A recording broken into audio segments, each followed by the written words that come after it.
Iron Lords podcast. Hello there, and welcome to the Lord's Minute, our quick hit video series where we talk about all the biggest happenings in gaming and beyond. I'm your host, Jedi Master Ty Swinson, and with me today is Grand Jedi Master Lord King David of the Crocs. Obi-Wan Kenobi has finished its series with a climactic battle between Obi-Wan and Darth Vader, as well as some resolutions with the surrounding cast. So I'm going to kick it off to Lord King. What did you think going into this final episode, and how do you feel about the show overall? Well, first, I represent the Sith. Excuse me. A traitor! I.e. the red that I'm wearing on purpose. Darth Maul needed his revenge. Oh, but this is not to be. I'm going to tell you, going into the series, I really didn't understand what was the purpose, right? Mhm. At first. But I understood that Disney wanted to explore more of the lore of the characters that they did possess, that they acquired. And Obi-Wan was probably one of the most underrated and overrated characters that they had. So, they did the whole backlog with General Kenobi and all that other stuff with Rebels and all that stuff.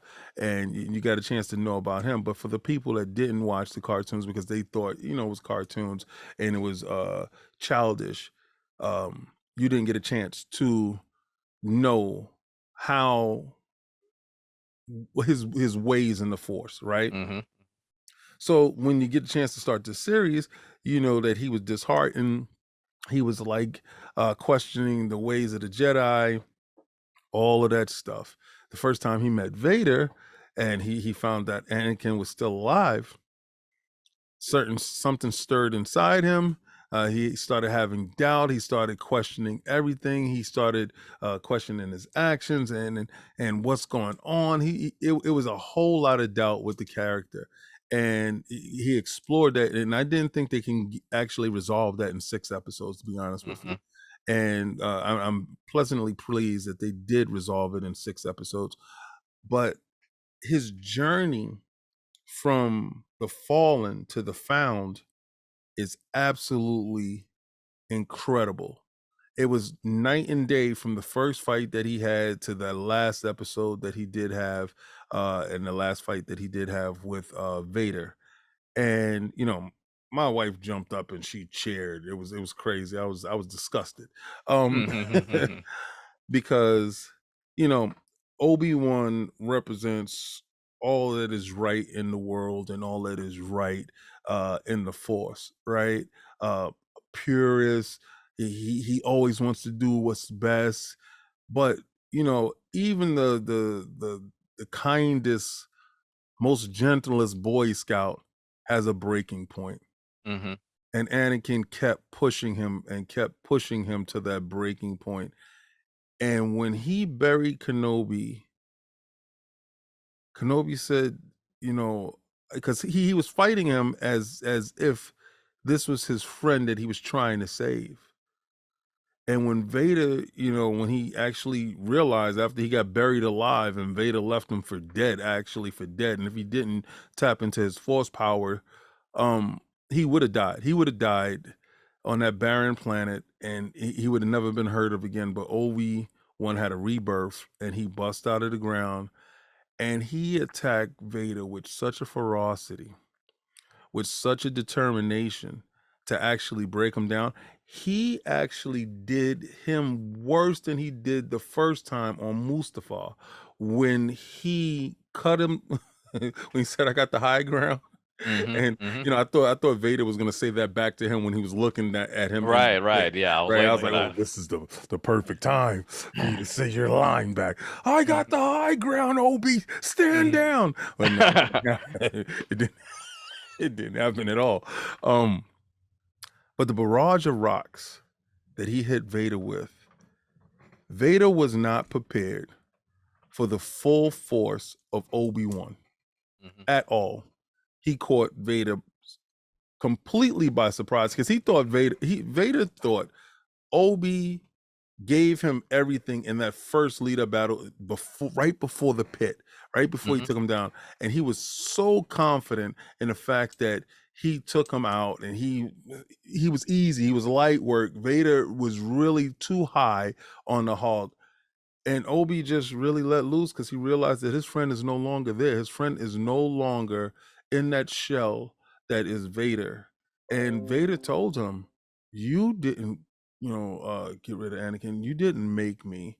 I got rid of him." Mhm. And that was the most telling part. It was heartbreaking.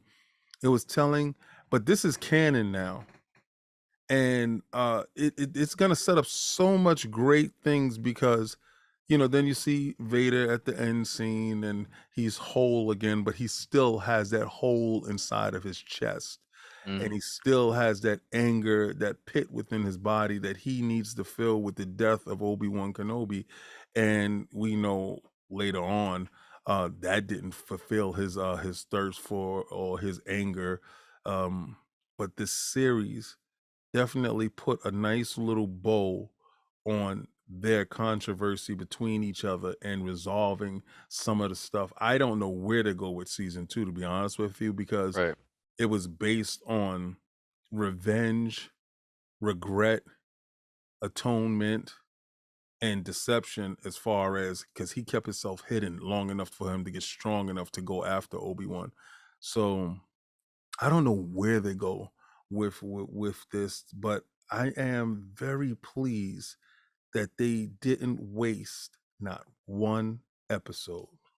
Right. Yeah, they definitely um took their time and delivered with each and every episode, building upon the previous lessons learned during last week. And for this show episode, for the final episode, I really enjoyed this lightsaber battle. Probably one of the best lightsaber Yes. battles that we have seen across the entire franchise. And I enjoyed how symbolic it was. That going into it, Obi-Wan was trying to put on the air the sacrificial lamb of doing the good thing, Yep. but we had Roken seeing through that, like, this isn't about us. Yeah. This is about you and your past that you have to face. You want to do this. You want to give it all if you have to. Um, and I really liked that when Obi-Wan had that moment in the pit of self-reflection and ultimately choosing to push past that, confront the heart of the matter of finally putting the words, "I'm sorry I failed you," um, to Vader of making you how you are, and inadvertently Vader giving Obi-Wan that piece of this isn't on Yeah. you. I did this. And then Obi-Wan finally doing the classic Jedi thing of just letting go, choosing to walk away from it all, making peace with what has happened, and literally going to a brighter future and a different path that we see at the very end as he's on the Koapi camel, um, brighter outlook, marching Yeah. on. We finally get to see his master he's been trying to contact as the Force Ghost, and he's just like, Yeah. "Oh, I've been waiting. It took Waiting you." for you. Yeah, and the fact that he's been there, but Obi-Wan just wasn't ready to see. I think it's Yeah. super powerful that he had to work past that to get to where he is now, and basically only step one because Qui-Gon said there's a long road ahead. We have a lot of stuff to do, and setting up for when we see Obi-Wan again in A New Hope and his final confrontation with Vader, and once again that symbolic moment of choosing to let go, and that Vader, as you said, is still chained by his past when he was talking with Palpatine, and we Yeah. see that all the way through A New Hope of he never let go of that moment. Always trying to get the better of Obi-Wan, even when he was Anakin, that was always his drive, his obsession to win. Yep. To be better than his master. Yep. And the other thing that wrapped up in this final episode is that we Yeah. see Reva go after the Lars and Luke specifically to fulfill her own vengeance. And ultimately, this is one of my favorite things of it finally put a nice bow because during this whole entire scene with the Lars, who by the way, the Lars pulled up. Yeah. Maru and Owen, they were about to smoke, and I was not ready. And neither was Reva. Yep. Um, She so said, because they said, "No, we're not gonna run. We're mm-hmm, gonna wait because she's gonna come at night and we're gonna ambush her." mm-hmm. And he got the worst of it. He got the worst of it. But Yeah. I'm yelling inside the living room. I'm yelling, shoot at him and then hit him in the head with a box. And he did it. And I'm like, yes, that's exactly how you work it. And you Mhm. shoot at the same time. She can't deflect everything.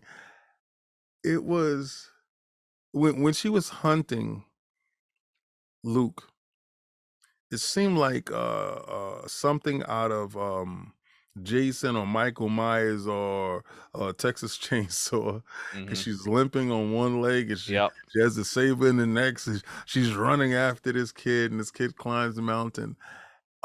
There's a one little plot hole in it that I didn't like, that the fact that Obi-Wan actually saw the vision of where he was, but landed still at the house, but didn't land where exactly Luke was. But that would have took away from her actually carrying Luke back, Hmm. and resolving that part, that she was always a youngling, and Vader always knew that what her undoing was at this point. And it was the Grand Inquisitor is kinda crazy. I Hmm. gotta see more of him in action, because I didn't get a chance to see any of the Inquisitors in action, to be honest with Right. you. Except for her, except for, the 3rd sister. But, her storyline came to an appropriate end when she drops the saber, which I find kinda reckless. Like, some kid can find a saber inside, you I know, was thinking at the that moment, desert. wow, everyone just bearing sabers at Tatooine. Just need to go to Tatooine and just dig up some sabers. Hmm. Um, but it's I want to know more of her journey. I want to know if she, you know, um, goes back, because remember, she is so powerful in the Force. That's something that she can't get rid of, and she can't, submerge. She has to probably go forward. Maybe they hunt her next. Maybe she goes to the light side. I don't know. But I do want to know more, and knowing the fact that we do have another season. That's quite a possibility that the Inquisitors actually go to hunt her, because remember, the Grand Inquisitor told her, revenge is such a motivating factor, to getting well. And because he came back looking strong as hell, boy. Yeah. I'm very interested if Reva, if she goes and connects with people at the path, because we know that the secret underground network for Yes. building blocks of the rebellion and surviving Jedi. Maybe she'll meet up with Quinlan Voss. That'd be very interesting. Or even hit up Cal Kestis in the video games, Yeah. like Jedi Survivor, because she too is now a survivor of this war-torn tragedy. And at that moment of redemption, I enjoy that Reva fits a hole in that we don't see a lot of villains in the Star Wars universe be redeemed and then have to do the work Yeah. on that path. Often they're redeemed and they're killed in the next second, or they die. Yeah. Right. It's quite a trope that's kind of tiring, and I appreciate when villains do survive and are redeemed and then have to put in the work. And for the almost the My Brother's Keeper moment of bringing Luke back and then facing Kenobi and in tears asking, have I become him of Darth Vader? It Yeah. was parallel storytelling to me of Revenge of the Sith, because I thought back to that moment when Obi-Wan faced a dying Anakin shouting, "You became the very thing you swore to destroy." And that Reva was just one step away of becoming the person she's hated the most. And for her to be reconciled by Obi-Wan saying, "You haven't because you chose not to," was very powerful. Um, so very much one of my favorite moments in the entire episode. And overall, this series has been a journey of healing, finding oneself, and then remembering when you find yourself, what do you do from there? Who are You you know, going to become from that point on? the craziest thing is, my wife never saw the earlier films. Mhm. She only saw the later films, right? So she didn't know that she was not going to kill Luke. Mm, So she's scared as hell, like, run, run, run, little one, run. And I'm laughing because I know that he's not going to die, right. right? But for a new audience, for someone who doesn't know all the lore, this was very compelling stuff. It Hmm. was very compelling storytelling. It was also strategic, where you saw General Kenobi come into play when he took Darth Vader into tight quarters, because Anakin, Right. or Darth Vader, has long, broad strokes when he Yep. swings his sword. But if you take him into tight areas, he wasn't able to actually attack Obi-Wan as much as he was when he was in open field. Hmm. So I thought that was very strategic on his end. You saw a lot of Kenobi thinking and using strategy in this battle, to be honest with you. Yeah, You saw which a is his lot of MO. his thinking, sorry. Yeah, yeah, no, I agree. That's exactly him out. Like during the Clone Wars, Obi-Wan Kenobi was known as the master tactician. He had a Yes. thinking mind. He always wanted to have predetermined steps and analyze the situation. And oftentimes, why him and Anakin worked so well is because they balanced each other out. Obi-Wan was the thinker, and Anakin was the hotshot doer of the team, and they melded very nicely. And you can see the clashing of forces in that fight, like you said, the different fighting styles. Yes. Um, Darth Vader, he uses the very strong gem so of saber fighting and Yeah. using his power to overcome the opponent like a tidal wave. And Obi-Wan's much of that patient defense, turning the tide against someone and being the last one standing. So again, beautiful art, beautiful direction by the storytelling, the fight choreography, everyone who worked on the show, and seeing little Leia at the end dressing up looking like a Ridiculous, New Hope with a right? blaster on hand, all that foreshadowing of being a great resistance leader, and just so good, so good. Another thing about the battle, which as I'm recalling it, he always had to show Anakin how to use a particular move, weapon, or tactic. See, Vader used the stones as a bludgeoning force, like as one, like you said, a tidal wave. Obi used the same rocks, the same instance, but he sent a whole bunch of smaller ones at him, and he pelted him to his knees Hmm. to get him to submit. So instead of squashing the bug, he actually beat the bug down with a rain. Like Right. it's like trying to hit a bug with a broom, and opposed to the rainfall actually taking the bug down. So I honestly, now that I look back at it, I'm like, wow, he was calculating the whole way through everything that was going on within that battle, and he really wasn't at a loss. He was just trying to save his friend. Yeah. Great stuff. Great Yeah. stuff. Yeah, and that's the journey about Star Wars. It's always about taking the simplest of lessons and having that be told for a wide audience. Whether you're seeing Star Wars for the first time as a young child or you've been here for a while, as an adult, 40 plus years of Star Wars, it's the beautiful thing that Disney and Lucasfilm really want to make Star Wars for everyone. Yeah, they're doing a great job. But that has been it for our coverage of Obi-Wan Kenobi at A Lord's Minute. Thank you so much for joining us. We're here every Monday, Wednesday, and Friday at lordsofgaming.net. I'm Ty Swenson, here with Lord King, and this has been The Lord's Minute. Peace.